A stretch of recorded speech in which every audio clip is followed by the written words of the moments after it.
What's up, YouTube? We're back at it again with another build guide. Well, should I say an updated build guide for Ultimate Bunny. We had released a previous build guide, but it is not up to date, so I thought that I would update you guys in regards to the build that I'm using since it was requested from my Twitch stream. If you haven't followed on Twitch, twitch.tv/NaysayerX, make sure that you hit the subscription button. We're about to hit 2,000 subscribers over here on YouTube. This is our best month on YouTube yet, so make sure you guys hit the sub button if you want more First Descendant content. But today we're going to be going over our build, mainly the Descendant modules for Ultimate Bunny. So let's go over our first build. There's 3 different builds that I use in this build, depending on the situation that I'm running. So our first one would be solo bossing. Solo bossing is going to be your build that you run for, say, like solo pyro, solo devourer, a little bit more defense with some survivability and high damage. Okay, so what this build is based upon is high voltage, or based around, should I say, is high voltage. Reduces the number of enemies that throw bomb and lightning emission can strike, increases the range and damage instead. Okay, so you're gonna have instead of having the circular like AoE around you, you're going to have more of like these lightning strikes that do high damage to the boss, and it's going to keep constant damage on the boss when you're soloing them. This is great, although you don't have the big radius AoE, you know, for clearing all the ads and stuff, but I don't necessarily see that when I'm soloing like as being that big of a deal. So I have another build that has like a bigger AoE and not running high voltage, so we'll go over that in a minute. But with that, we're running mid-air maneuvering just for the situations. Man, it's very good for any situation in this game. The only thing that mid-air maneuvering makes a little bit tough is when their shoulders turn gold. You have to be slightly closer than, say, like using long range or anything like that to grab the shoulder, and sometimes it'll grab right next to the shoulder, and it'll, you know, you'll just launch into the air instead of actually grabbing the shoulder. So it takes a little bit of getting used to. Some people just don't like it. I love it. I love being able to get out of any situations, or if a boss disappears a pillar, I can get out of the situation, or if the, you know, the arena's getting lesser things in it, you can't hide behind, you can move around a lot more. Okay, we are running nimble fingers with a negative 25.6% cooldown, skill cooldown. Technician with the skill power modifier of plus 50.8%. We have the increased HP. It's going to bump our HP up by 218.5%. That's a huge HP increase. We have the iron defense just because we're up in the boss's face. We are jumping around, flying around. It's a solo bossing build, so they're targeting you no matter what. And you just got to have the defense. You got to have the HP, man. That's why we're running with the plus 89.8% and the skill power modifier that comes from iron defense. I'm running this. Some people choose not to, but I prefer it. Electric Specialist gives you the electric skill power of plus 81.2%. That is very good for Bunny. People run Agony, some don't. I do.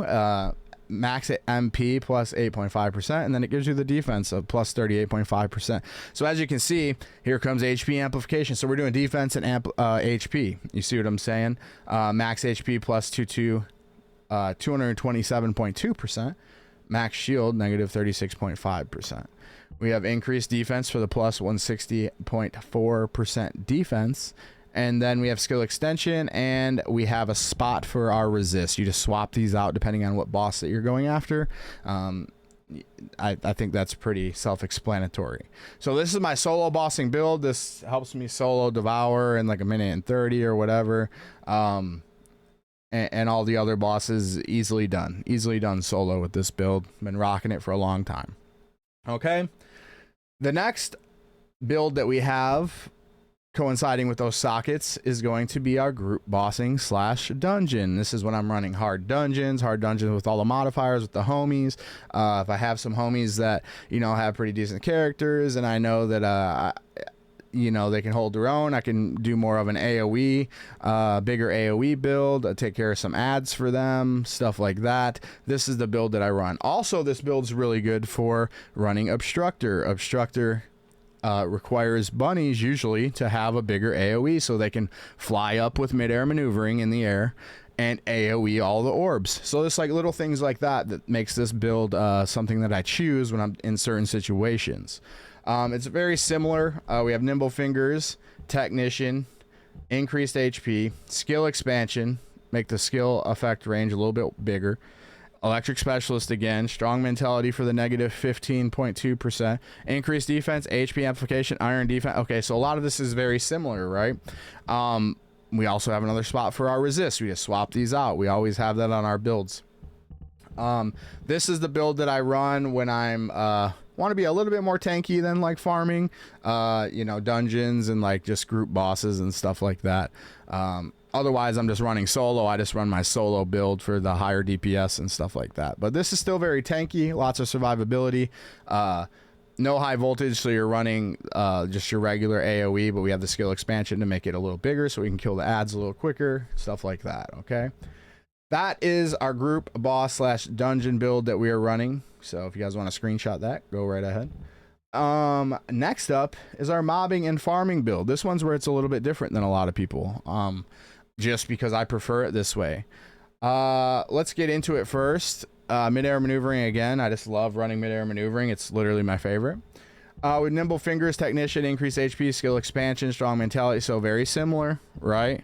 The big difference here is going to be MP Collector. Now, there's some haters of MP Collector that don't enjoy MP Collector. They say that they would rather run Bionic Fuel.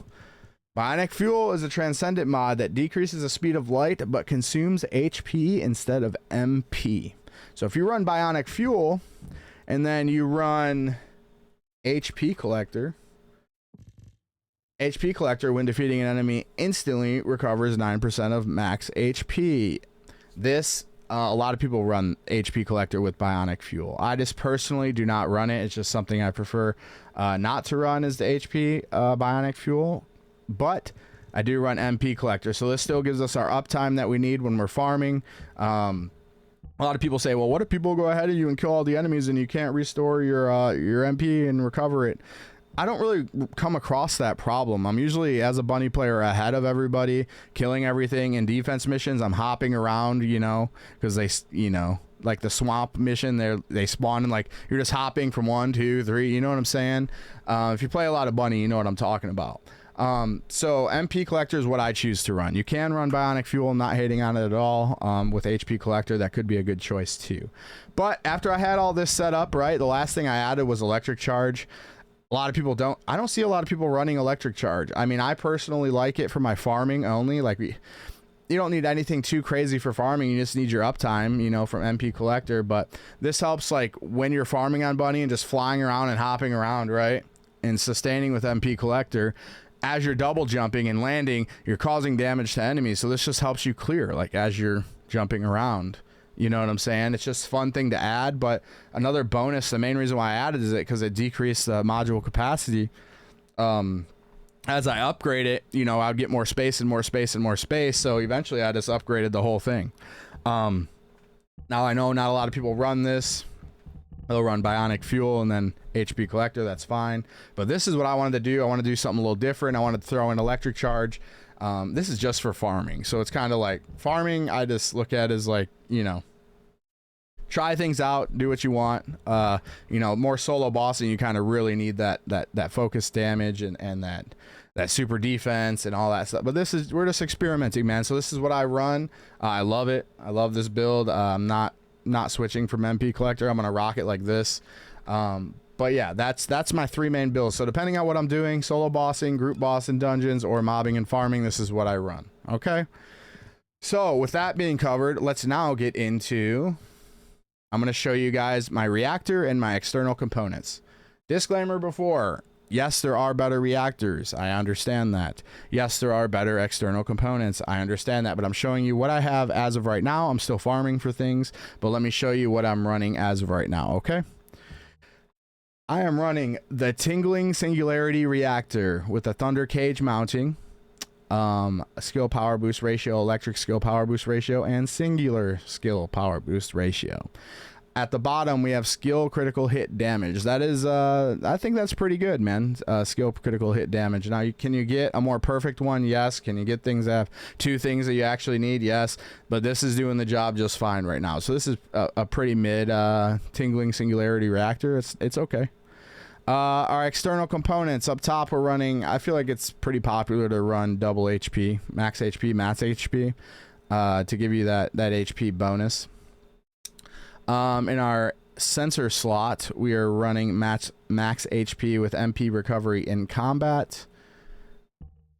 And then this is popular amongst a lot of people, right? A lot of people run double, you know, 2-piece supernova, so that way you get the 2-piece set bonus, the 8.6%. That's very important. And then you run double defense on your supernova memory, gives you that insane defense increase. And then on your processor, usually you have like some sort of resistance or something, so we just run a defense with resistance on there. So yeah, these things could be a little bit better, but these definitely get the job done, and I'm loving it. So last thing I want to show you is our stats down here when we change. So like solo bossing, 45,000 defense and 15.5 thousand health, so it's pretty tanky. It's got high health. That's for solo. If you switch to our group boss, you are looking at about 41,000 defense, also again 15,000 HP. And then our mobbing, we still have 40,000 with 15,000. So as you can see, it's a little bit more defense with our soloing, just because you're more in the boss's face and stuff like that. That's just how I choose to run it, and it's been working great. So if you guys enjoyed this build video, make sure you guys also check out my Thunder Cage videos. I'm not going to show my weapons and stuff right now, just because this is just a Descendant build guide. I have other videos for the other stuff. So I'll put the link in the description for the other videos. You guys make sure you guys hit subscribe and turn on your notifications if you enjoy this content. Or want to look forward to other First Descendant content. Make sure you guys subscribe, okay? It's been our best month on YouTube so far, and we're about to hit 2K subs. I would greatly appreciate it. Also, if you made it to the end of this video, it seems like you may enjoy my content enough. Make sure you go over to twitch.tv/naysayerx. Make sure you follow me there. I stream daily, so I will catch you guys there. Hopefully I see you in my stream. If not, I will catch you guys more on YouTube. Peace.